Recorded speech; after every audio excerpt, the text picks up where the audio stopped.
Assalamualaikum warahmatullahi wabarakatuh. Perkenalkan kami dari kelompok 9 yang beranggotakan 4 orang, Cherry Julia Indriani Pajar, Rizka Siti Nur Ajijah, dan Tintin Agustina yang akan mempresentasikan tentang hubungan pendekatan dan model-model kurikulum dengan pendekatan dan model-model pembelajaran. Yang pertama ada kurikulum. Istilah kurikulum berasal dari kata kurir yaitu pelari dan kurere yaitu tempat berpacu, dan pada awalnya digunakan dalam dunia olahraga. Pada saat itu kurikulum diartikan sebagai jarak yang harus ditempuh oleh seorang pelari mulai dari start sampai finish untuk memperoleh medali atau penghargaan. Kemudian pengertian tersebut diterapkan di dalam dunia pendidikan menjadi sejumlah mata pelajaran atau subjek yang harus ditempuh oleh seorang siswa dari awal sampai akhir program pelajaran untuk memperoleh ijazah. Harold B. Beatty pada tahun 1965 memandang bahwa kurikulum sebagai semua kegiatan yang diberikan kepada siswa di bawah tanggung jawab sekolah. Kemudian definisi tersebut dikuatkan oleh Saylor, Alexander, dan Lewis pada tahun 1974 yang menganggap bahwa kurikulum sebagai segala upaya sekolah untuk mempengaruhi siswa supaya belajar baik dalam ruangan kelas, di halaman sekolah, maupun di luar sekolah. Yang selanjutnya yaitu pendekatan kurikulum. Pendekatan pengembangan kurikulum merupakan titik tolak atau sudut pandang secara umum tentang proses pengembangan kurikulum. Adapun dua pendekatan yang diterapkan dalam pengembangan kurikulum, yang pertama yaitu pendekatan top-down atau pengembangan administratif. Pendekatan ini dikembangkan oleh Robert S. Jess pada tahun 1978. Dikatakan pendekatan top-down disebabkan pengembangan kurikulum muncul atas inisiatif para pejabat pendidikan atau para administrator atau dari pemegang kebijakan pendidikan seperti dirjen atau kepala kantor wilayah. Secara praktis, pengembangan kurikulum dengan pendekatan top-down dapat dilakukan dengan pembentukan tim pengarah oleh pejabat pendidikan. Setelah itu, menyusun tim atau kelompok kerja untuk menjabarkan kebijakan atau rumusan-rumusan yang telah disusun oleh tim pengarah. Nah, apabila kurikulum sudah selesai disusun oleh tim atau kelompok kerja, selanjutnya hasilnya itu akan diserahkan kepada tim perumus untuk dikaji dan diberi catatan-catatan untuk direvisi. Dan yang terakhir, para administrator selanjutnya akan memerintahkan kepada setiap sekolah untuk mengimplementasikan kurikulum yang telah disusun. Pendekatan yang kedua yaitu pendekatan grassroots atau pengembangan kurikulum. Pendekatan ini dikembangkan oleh Stanley, Smith, and Sores pada tahun 1957. Model ini mendasarkan diri pada anggapan bahwa penerapan suatu kurikulum itu akan efektif jika para pelaksananya sudah diikutsertakan sejak mula pada kegiatan pengembangan kurikulum itu. Biasanya pendekatan ini lebih banyak dipakai di negara-negara yang memiliki sistem pendidikan desentralisasi. Secara praktis, pengembangan kurikulum dengan pendekatan grassroots dapat dilakukan dengan menyadari adanya masalah, kemudian mengadakan refleksi, kemudian mengajukan hipotesis atau jawaban sementara, menentukan hipotesis yang sangat mungkin dilakukan di lapangan, kemudian mengimplementasikan perencanaan dan mengevaluasinya secara terus-menerus hingga terpecahnya masalah yang dihadapi. Dan terakhir, membuat dan menyusun hasil laporan pelaksanaan pengembangan melalui grassroots.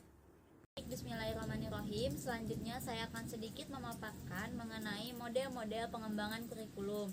Nah, di sini model-model pengembangan kurikulum itu terbagi menjadi beberapa model. Di antaranya yaitu yang pertama, model Taylor. Pengembangan model kurikulum Taylor ini lebih bersifat bagaimana merancang suatu kurikulum sesuai dengan tujuan dan misi atau institusi pendidikan. Yang kemudian adapun 4 hal yang dianggap fundamental untuk mengembangkan kurikulum, yaitu yang pertama merumuskan tujuan kurikulum, yang kedua menentukan pengalaman belajar, yang ketiga mengorganisasi pengalaman belajar, dan yang keempat yaitu evaluasi. Kemudian model yang kedua yaitu model Taba. Model Taba ini lebih menitik beratkan pada bagaimana pengembangan kurikulum sebagai proses perbaikan dan penyempurnaan. Adapun langkah-langkahnya yaitu menurut Taba, yang pertama guru harus memulai proses dengan menciptakan suatu unit belajar mengajar khusus bagi siswa. Yang kedua, menguji unit percobaan. Yang ketiga, revisi dan konsolidasi.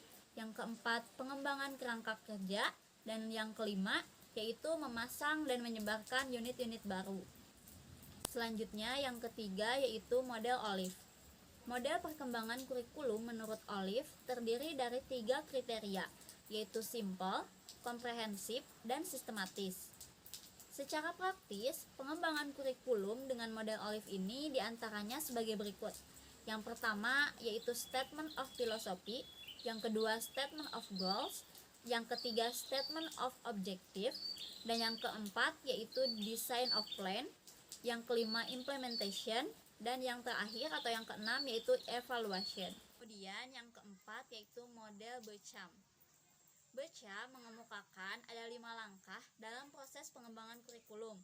Yang pertama yaitu menetapkan wilayah atau arena yang akan melakukan perubahan suatu kurikulum.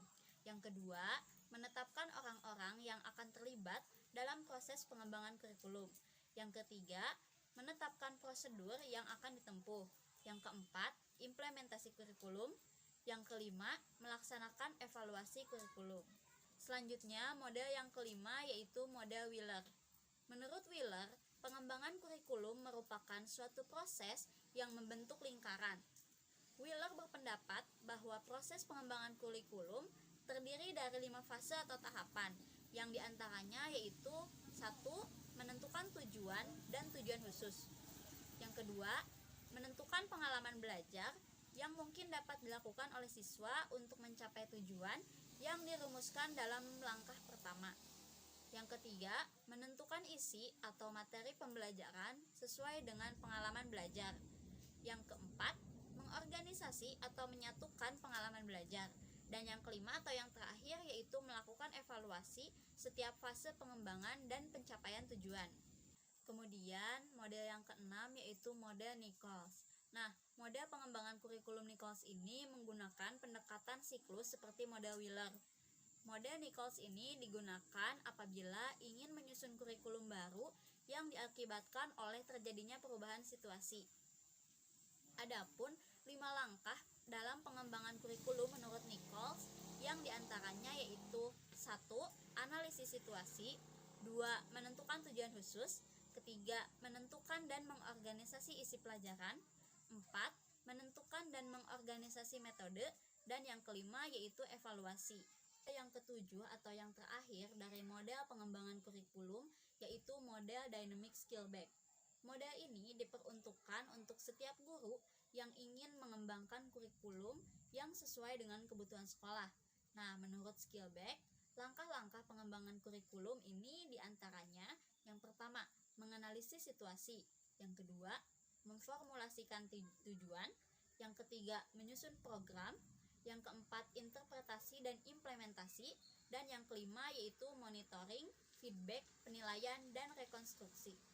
Selanjutnya di sini terdapat definisi pembelajaran, yang dimana pembelajaran itu terjemahan dari bahasa Inggris atau instruction yang terdiri dari 2 kegiatan utama yaitu belajar atau learning dan mengajar atau teaching, yang kemudian disatukan dalam suatu aktivitas yaitu kegiatan belajar mengajar yang dikenal dengan istilah pembelajaran atau instruction.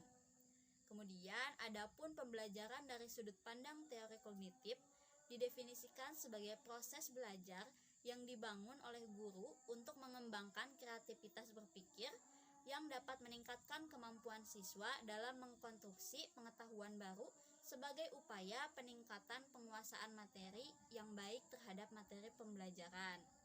Nah, selanjutnya yaitu pendekatan pembelajaran. Menurut Sanjaya tahun 2008, pendekatan dapat dikatakan sebagai titik tolak atau sudut pandang kita terhadap proses pembelajaran.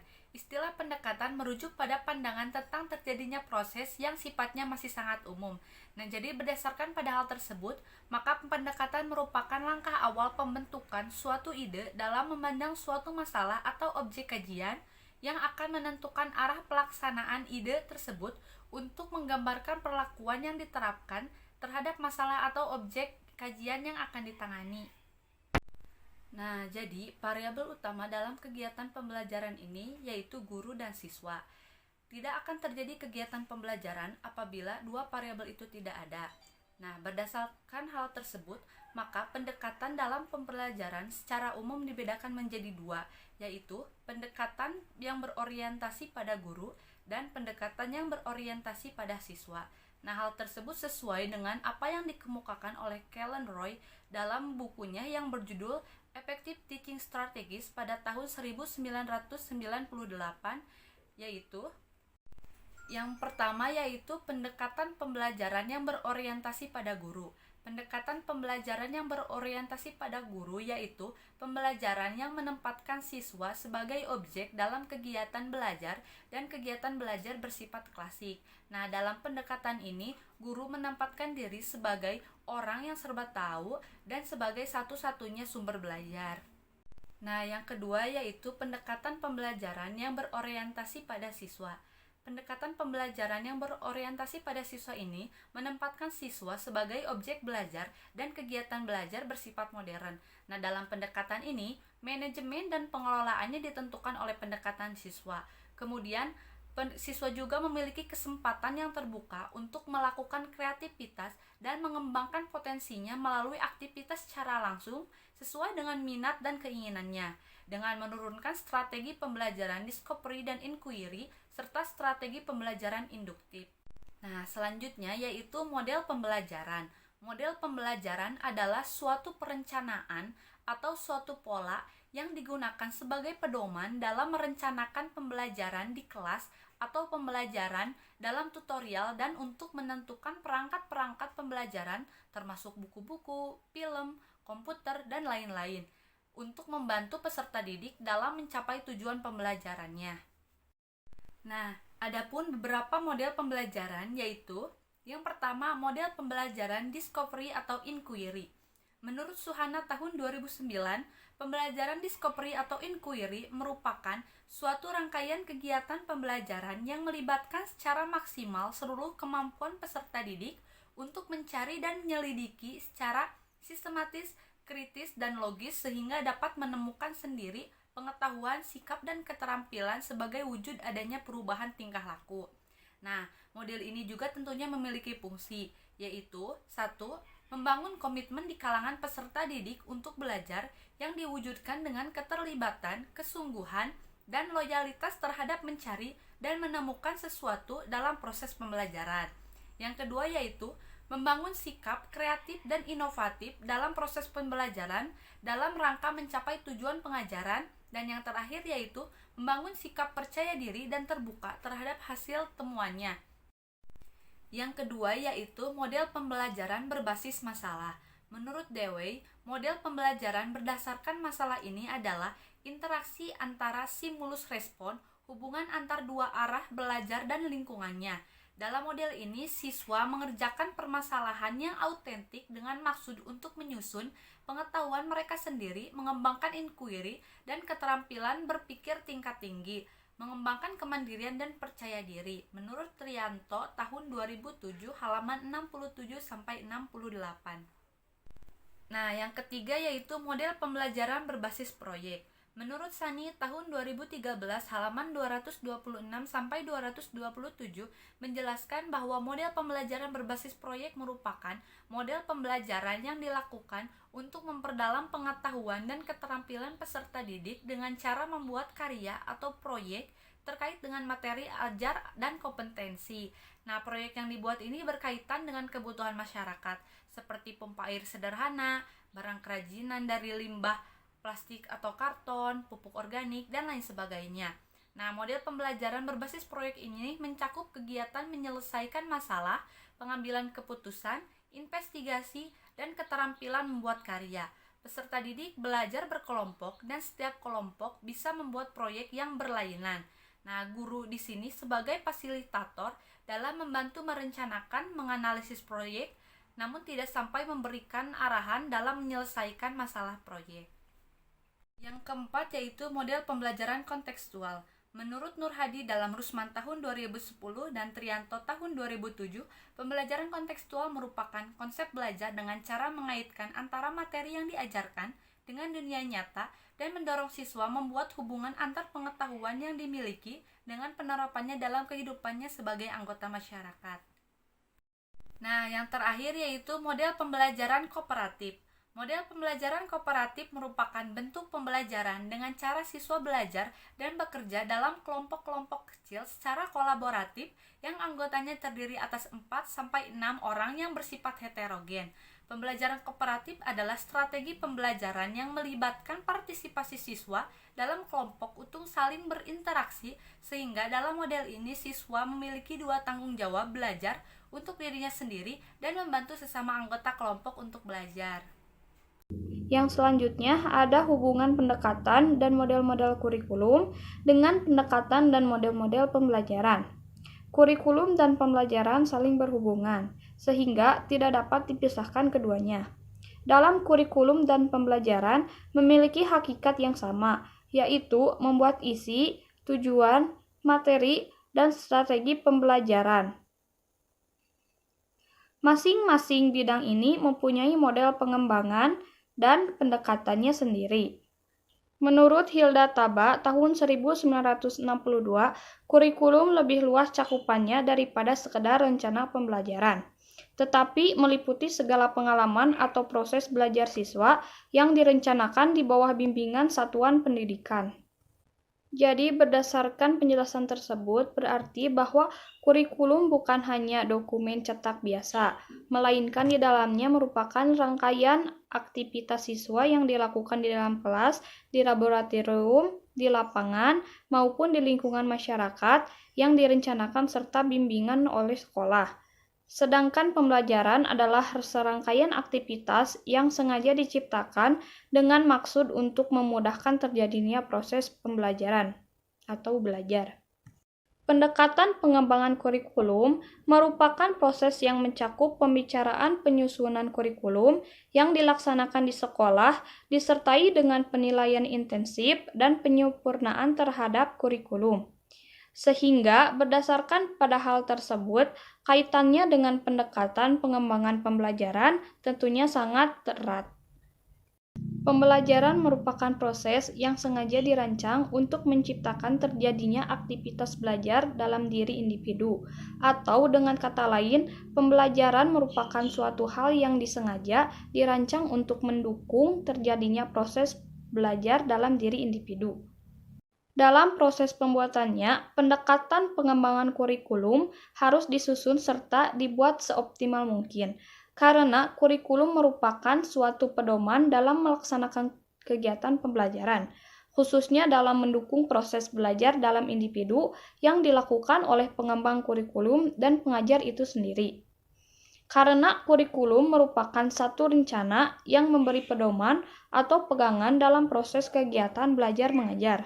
Kebaikan suatu kurikulum tidak dapat dinilai dari dokumennya saja, akan tetapi harus dinilai dalam proses pelaksanaan fungsinya di dalam kelas. Kurikulum bukan hanya rencana tertulis bagi pengajaran, melainkan sesuatu yang fungsional yang beroperasi di dalam kelas, dan juga memberikan pedoman serta mengatur lingkungan kegiatan yang berlangsung di dalam kelas. Taba, batas antara kurikulum dan pembelajaran sangat relatif, bergantung pada tafsiran guru. Contohnya, dalam kurikulum, isi kurikulum harus digambarkan serinci mungkin agar mudah dipahami oleh guru, tetapi cukup luas dan umum sehingga memungkinkan mencakup semua bahan yang dapat dipilih oleh guru sesuai dengan kebutuhan dan minat siswa serta kemampuan guru. Berdasarkan pada hal tersebut, pendekatan dan model kurikulum tentunya harus sesuai dengan tujuan yang akan dicapai dari pendidikan. Dengan demikian, hal tersebut juga harus berimplikasi dan juga harus berhubungan dengan pendekatan pengembangan dan model pembelajaran. Kurikulum memberikan pegangan bagi pelaksanaan pengajaran di kelas, juga merupakan tugas dan tanggung jawab guru untuk membelajarkannya. Sekian dari kelompok 9, mohon maaf bila ada salah kata. Wassalamualaikum warahmatullahi wabarakatuh.